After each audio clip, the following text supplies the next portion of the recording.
Well, happy Friday, everyone. It's good to meet with you on this teleconferencing, and thank you for keeping up with it. Today, we're in the youth room, which is not being used at all these days. And, you know, youth are one of the most exciting things they do is to gather together. And that's something that they've not been able to do. We're still struggling to find out what we'll be doing this summer, what kind of summer that will be. Roy McVeigh, Joel Haywood, both working hard trying to figure out some plans. So we really haven't come up with anything yet to speak about that would be written down in ink. So it's been kind of a challenge to find a different place each time we've had these video chats. Somebody keeps mentioning that they have certain locations they want me to do it from. Some of them are possible and some of them are not. But today I just wanted to say a few words about we're not going to be worshiping in person this coming Sunday. We've already told you that. One of the struggles we have is that we're considered a very large venue. And when large groups of people gather together, that's when we're not in accordance with the phases of coming back together. So we're struggling on how we'll do that. We know that we're going to have to seat people far apart from each other, which limits how many people can come. We also know that there's other limitations. We'll have to wear a mask, and I want to talk about that in just a second. But in spite of all that, during this time of being apart, we've discovered that more and more people are joining with us in worship. According to Lauren Benson, our marketing person, over 3,500 people check in with us for worship on Sunday and throughout the week through 3 on the Hill worship, as well as our traditional worship on television and live streaming. So that, in a sense, is good news. So we're no longer under the strict shelter in place. But even though we're not, when I go to the grocery store, the hardware store, I'm kind of shocked that I see at least half the people are not wearing masks. My wife has said the same thing.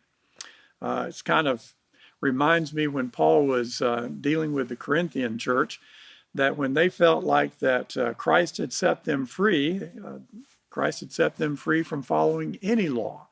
In particular, they were talking about eating meat that had been offered to pagan gods as idol worship.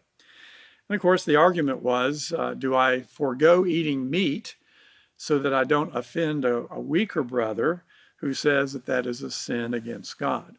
So in 1 Corinthians chapter 8, Paul had this discussion with his Christian brothers. He said, you must be careful so that your freedom does not cause others with a weaker conscience to stumble. For if others see you eating in the temple of an idol, won't they be encouraged to violate their own conscience by eating food that has been offered to an idol? So when you do this and you cause them to sin, well, you've not only just sinned against other believers by encouraging them to do something they believe is wrong, you're actually sinning against Christ. Now, wearing masks is not anything like eating meats offered to pagan idols. But it seems to me that if in our Christian liberty we feel like that we don't need to wear a mask, that we're creating a dangerous situation for others. So in my heart, wearing a mask is good for me, but it's also good for everyone else. And so that's something that Connie and I have tried to do when we go into large gatherings. So I guess what I'm trying to say is be careful and be considerate. Now, back to our large gathering at worship services. I mentioned that we'll be wearing masks in the first several weeks of getting back together. And I understand that's going to be a little awkward. If you forget your mask at home, we're going to have several hundred there to give you so that you can have a mask. But the worst thing about it is trying to sing with a mask on. Last Sunday during worship, I left my mask on during the whole time so that I can see what it would be like to sing with a mask. And it's near impossible. So we may be doing a lot of humming while Greg leads us in singing. So all these are things that we're going to have to put up with in the next weeks and months. Won't be normal, won't be the way it used to be yet. Might be a year or so before all that happens. So we need to have patience and perseverance. And I believe that is one of the gifts that God gives us through Jesus Christ.